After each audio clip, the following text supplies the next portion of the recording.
North Suburb Computer Traders welfare অ্যাসোসিয়েশনের উদ্যোগে আইটিপিএল cricket প্রতিযোগিতা 11 ফেব্রুয়ারি আইটিপিএল সম্পূর্ণ কর্পোরেট ক্রিকেট প্রতিযোগিতা আয়োজিত হলো ব্যারাকপুর বিভূতিভূষণ ক্রীড়াঙ্গন প্রাঙ্গণে।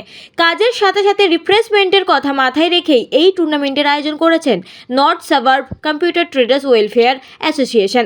এই প্রতিযোগিতায় রাজ্যের 8টি জেলা থেকে প্রতিযোগীরা অংশগ্রহণ করেন, যেখানে 16টি ক্রিকেট দলের সাথে 8টি ম্যাচের মাধ্যমে সেমিফাইনাল এবং ফাইনাল ম্যাচ হয়। বিখ্যাত কিছু আইটি কোম্পানি তাদের নিয়ে প্রিমিয়াম লিগের আয়োজন করা হয়। এই প্রতিযোগিতায় রানার্স আপ 20,000 টাকা চেক এবং উইনাররা পেলেন 30,000 টাকা চেক। ক্রিকেট খেলা উপভোগ করতে করতে সকলের জন্য চক্ষু পরীক্ষা থেকে শুরু করে স্বাস্থ্য পরীক্ষার ব্যবস্থাও ছিল। North Suburb Computer Traders Welfare Association cricket প্রতিযোগিতার সাথে সাথে এক মহৎ উদ্যোগ নিয়েছেন। এদিন খড়দহ রামকৃষ্ণ বিবেকানন্দ মুখ ও বধির হোমের 25 জন শিশুর হাতে কিছু বস্ত্র তুলে দিয়েছেন।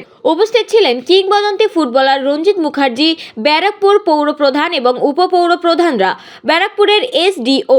অতিথিরা ছিলেন কমিশনার অফ পুলিশ ব্যারাকপুর, মন্ত্রী পার্থ ভৌমিক, বিশিষ্ট সমাজসেবী, অন্তর্দেশীয় মানবাধিকার কাউন্সিলর, পশ্চিমবঙ্গের পাবলিক বোর্ডের যুগ্ম সম্পাদক, north Suburb Computer Traders welfare অ্যাসোসিয়েশনের উপদেষ্টা মণ্ডলীর সদস্য রাজীব সেন সহ অনেকে উপস্থিত ছিলেন। এখানে রামকৃষ্ণ বিবেকানন্দ মুখ ও বধির হোমের 25 জন শিশু সহ হোমের অভিভাবিকা সহ NSCTWA বিভিন্ন পদাধিকারী। নমস্কার, আমি হচ্ছে শেখ নুরুল ইসলাম। আমি এলাকার একজন বিশিষ্ট সমাজসেবী।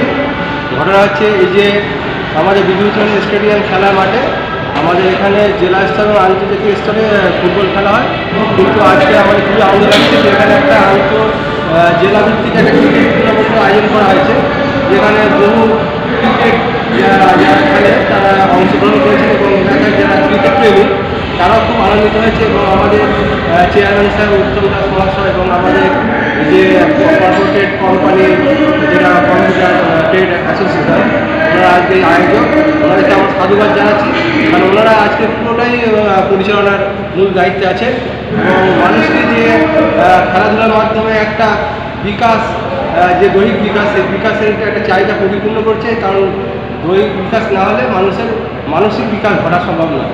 তাই জন্য আমাদের তো মনীষী বিবেকানন্দ বলেছিলেন যে গীতা খেলা অপেক্ষা ফুটবল বা খেলা খুবই বেশি গুরুত্ব বা প্রয়োজন। আমাদের এটা বিভূতিভূষণ ক্রীড়াঙ্গন বলে আমাদের নামটা দেওয়া আছে।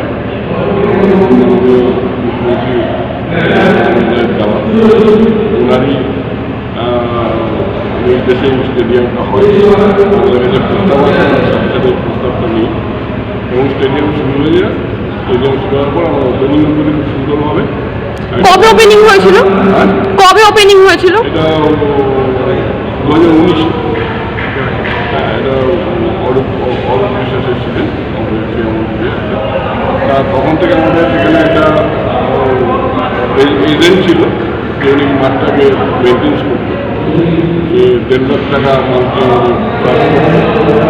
তখন আমরা চিন্তা করলাম যে আমরা যদি 1 টাকা করে দিই তা আমাদের তো পৌরসভার ফান্ড একদম খালি হয়ে যাবে।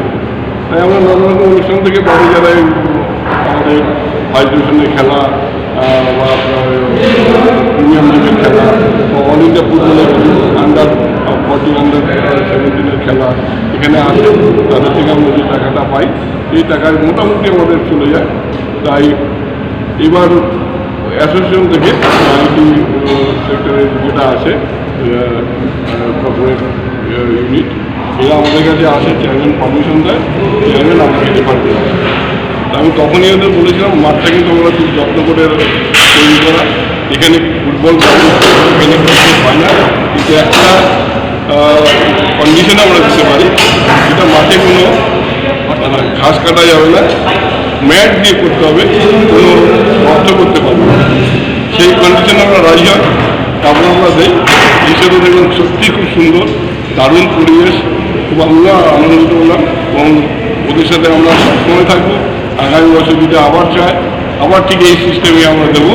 এইভাবে চলুক, খেলা আমরা ভালোবাসি, আমাদের বাংলার মানুষ খেলা ভালোবাসে, আমাদের বাংলার মানুষ ফুটবলের যে সেরা খেলা আমাদের, তাই এটা ফুটবল দিয়ে, এটা ফুটবল গ্রাউন্ড দিয়ে আমাদের বানিয়েছে, যে কোনো গ্রাউন্ড বানিয়েছে আমাদের মাননীয় মুখ্যমন্ত্রী, সবই ফুটবল গ্রাউন্ড। সব মিলিয়ে মোট এখানে কতজন খেলোয়াড় আছে? এখন আমাদের যে একাডেমিটা আমরা চালু করেছি সেটা ছেলে মেয়ে নিয়ে প্রায় 100। সবাই কি এলাকাবাসী মানে পাশাপাশি? এটা ব্যারাকপুরের বাইরেও আছে, এটা যেমন পঞ্চায়েতেরই আমাদের স্টেডিয়ামটা। হ্যাঁ, পঞ্চায়েত প্রচুর লোক আছে এবং আশেপাশের স্টেশন থেকেও কিছু লোক এখানে অ্যাডমিশন হয়েছে। আমরা এটাই আবেদন করবো প্রত্যেক নাগরিককে এবং ব্যারাকপুর আশেপাশে যারা বাস করে তাদের বলবো একটু মাঠমুখী ছেলে মেয়েদের পাঠান, তাতে ছেলে মেয়েদের স্বাস্থ্যও ভালো থাকবে, মন ভালো থাকবে এবং তার পড়াশোনাও ভালো হবে। সেখানে আমি একজন ফুটবলার হিসেবে প্রতিষ্ঠিত হয়েছি। আমি কলকাতার 3টে প্রধান ইস্টবেঙ্গল মোহনবাগানে খেলেছি শুধু ইন্সপায়ার করার জন্য যে অ্যাসোসিয়েশন এটা করছে করছে যে এটা হলে এটা স্টেডিয়ামটা চেয়ারম্যান দিয়েছেন ভালো কথা। ফুটবল স্টেডিয়াম হলো ক্রিকেট, এটা একটা এক্সিবিশন টুর্নামেন্ট, এটার মাধ্যমে একটা মেসেজ একটা সোসাইটিতে ছেলেপুলেদের ছেলেপুলে খেললে তারা ভালো মানুষ হতে পারবে এবং মেন্টাল ফিজিক্যাল ব্যালেন্স হতে পারবে।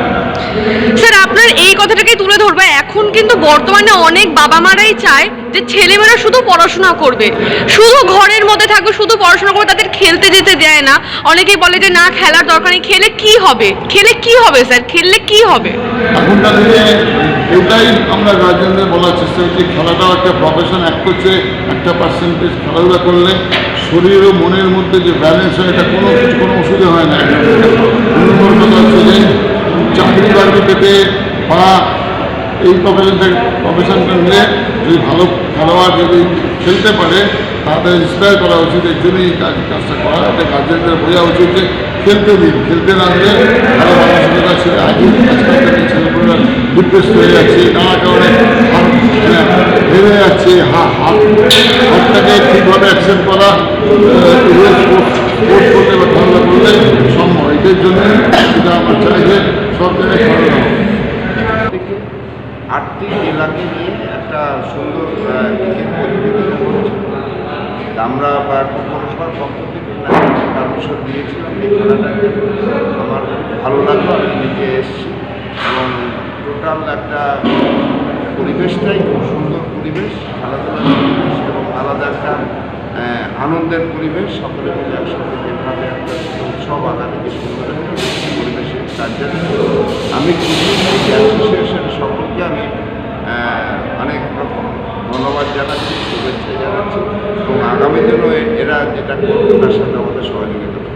আচ্ছা স্যার, আমরা জানতাম কিন্তু এটা মানে মেনলি ফুটবল খেলার জন্য ব্যবহৃত হতো এই স্টেডিয়ামটা, এই মাঠটা, তো হঠাৎ করে ক্রিকেট কেন?